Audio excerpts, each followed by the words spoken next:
By asking, you've been in the league a long time. You've had a lot of moments. What thoughts were in your mind when that clock hit zero last night? I mean, just pure excitement and joy. Elated to be finally a champion. Was there 2 years ago, actually against Tom. And in my opinion, he sold that one away from me when I was at LA. So excited to just be a champion and really just soaking that moment and really looking for my wife to hurry up and come down and get to the field. Yeah, you are the first Super Bowl champions ever to get to celebrate and then sleep in your own bed. If any sleeping has been going on, obviously, amidst the celebration. What was it like to do this at home? It was awesome. I mean, it was great. I think for our preparation, it was amazing. Really 2 weeks straight being able to be at home, especially being on the road for 3 weeks straight, going to Washington, New Orleans, and then obviously finally winning the NFC Championship in Green Bay. So to be able to come home and win a championship in your home city, and then after the game be able to just drive a couple miles to get home and sleep in your own bed for a couple hours before getting up was definitely a great situation. You know, you just mentioned it, and let's just go through that. This was a defense I think we all consider to be a good defense all year, but we weren't talking about it in historical context. But in the last 3 games, you just beat Drew Brees in his building, then you beat Aaron Rodgers in his building, and then you dominated Patrick Mahomes on the biggest stage in the sport last night. How did you do what you guys did these last 3 games? Truthfully, this defense and Coach Bowles have always understood what we had as a unit, and really it just came down to us executing and being really consistent. I've always said this to the media and just as in our total group that as long as we become consistent and be able to play 4 strong quarters, which we did last night, we're going to be a tough defense to stop. And really, I always pride myself on being able to stop the run and then turning on the jets and getting after the quarterback.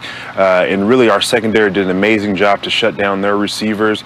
And we knew up front it was up to us to get after that quarterback and make it a living hell for him. And I think we did our job on that count.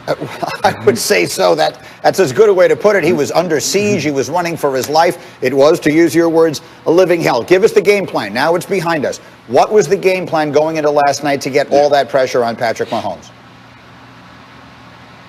Game plan, truthfully, was the ability to understand that Mahomes is an elite quarterback. He can roll out the pocket and really wants to get out to his right to find and make plays if he can't step up and get into the B gap. And so for me, I knew I was going to be in a great left 3 technique, and Shaq and JPP as well as Will Golston and Vita, they were going to push the pocket, and our whole goal was to move him to his left and make him just really run and get him down to the ground. So for the most part, that's what we did. And even though we gave up a little bit of running yards late in the game, which somewhat affected and got them moving the ball down the field, I think ultimately we executed what Coach Bowles wanted, and obviously got sacks and tons of pressures, and just had the ability to make plays and get turnovers and get the ball back to our offense because we knew they were going to score points no matter what.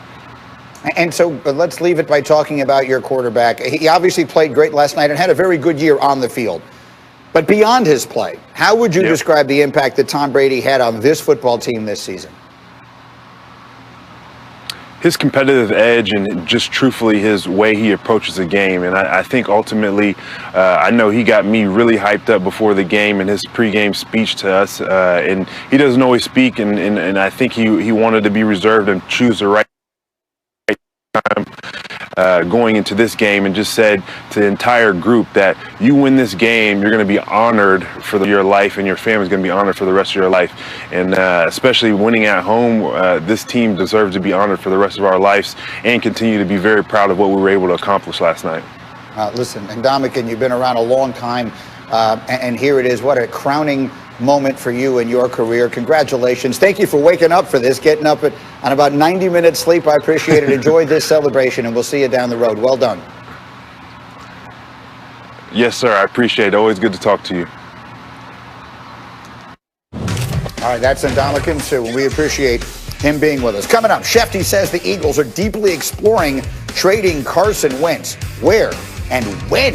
Wait till you hear the answers to those questions. Shefty has them coming up. And then we'll see if McAfee can answer this one from Hembo. Which quarterback suffered the largest defeat as a Super Bowl favorite, as Mahomes was yesterday? That's the question. Let's see if McAfee has the answer. He's pondering. Made me think maybe Peyton.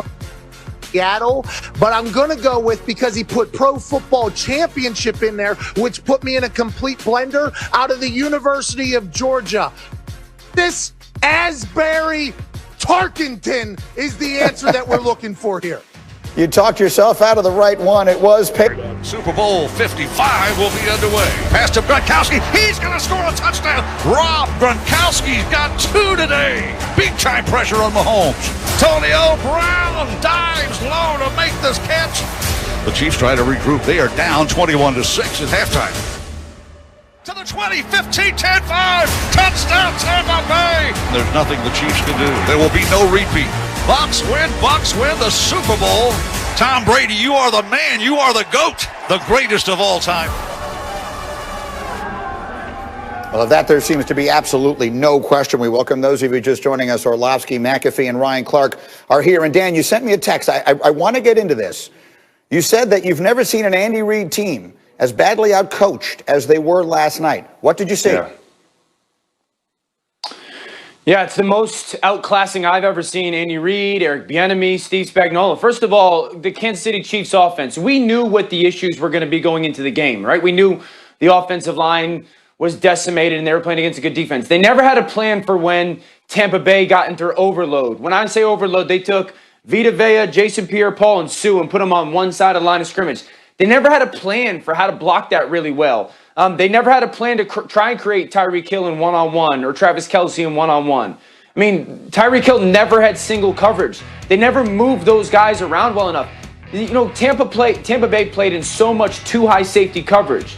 Just put simply, when defenses do that to you, you got to run the football a little bit. They never had a plan for that stuff. Like, it was very much so never being allowed to, they were always dictated to. They never got Patrick out of the pocket enough. They never moved him on purpose enough.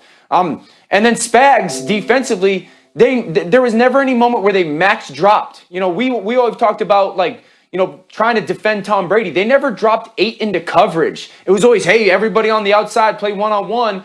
And all Tampa Bay did was play action. You keep 7 guys in protection and create those one-on-ones. And so it was just super confusing that they played so poorly and were coached so poorly, knowing that those guys were in the same situation last year. Yeah, and Andy Reid came into this game with the best record of any coach in history with 2 weeks to prepare, coming off a bye or in these circumstances in the playoffs, 27-5, best of anybody. So how do we explain it, McAfee? How do you explain what happened last night? Well, I think the way you can explain this is the offensive side of the ball for the Tampa Bay Buccaneers. Tom Brady wanted to have that thing locked down last week, okay? I got a chance to talk to Clyde Christensen, quarterback coach for the Tampa Bay Buccaneers, formerly of the Indianapolis Colts. He was the one that actually taught me whenever I was third-string quarterback for the Indianapolis Colts. And he said Tom wanted to have the plan pretty much locked in about a week, with the ability to kind of adjust as they went and got closer to the game. So whenever you're talking about Byron Leftwich, Tom Brady, and the boys on the offensive side, Gronkowski, Brown, Leonard Fournette playing for a contract, that guy was unbelievable all playoffs, running his ass off. I think it became almost to a point where that play-action offense that we were all calling for early in the season, Dan, you were calling for this earlier in the season with that Tampa Bay Buccaneers team. Tom Brady has his most success whenever his backs are playing great football. Leonard Fournette for the last 4 weeks, 3 weeks, has been playing incredible football. Ronald Jones got hurt. They kind of handed it off to playoff Lenny, and they said, hey, you got to do your thing. And I don't think there was anything Steve Spagnuolo could have done in that particular case. And then once Brady and the Honey Badger started chirping, and you saw Brady actually getting animated with it, you're like, okay, this is the Chase Young situation again. You just don't poke the bear. You don't poke the goat. Even though they don't have teeth, they have the ability to go nuts. And on the other side, whenever you talk about that defensive line for the Tampa Bay Buccaneers, and Ndamukong Suh, the man that Greeny was just talking to a little bit ago, he's been around a long, long time. And whenever you get to a Super Bowl, I was very lucky to play in a Super Bowl my rookie. He never made it back, but everybody can take it up another notch. And Ndamukong Suh went into that game last night thinking, if I get hurt in all of my joints, I have 6 months to recover from this thing. When you talk about Vita Vea, Shaquille Barrett, when you talk about these guys who laid low on the line, they knew that they had 5-6 months to be remembered forever. It was unbelievable watching them work, and I assume all of them want to be back, and that team's only going to get better and better as we go forward here down in Tampa Bay, Gronkaneerland. And then RC, go ahead, Ryan. No. This is about week 12 though. Like you asked the question.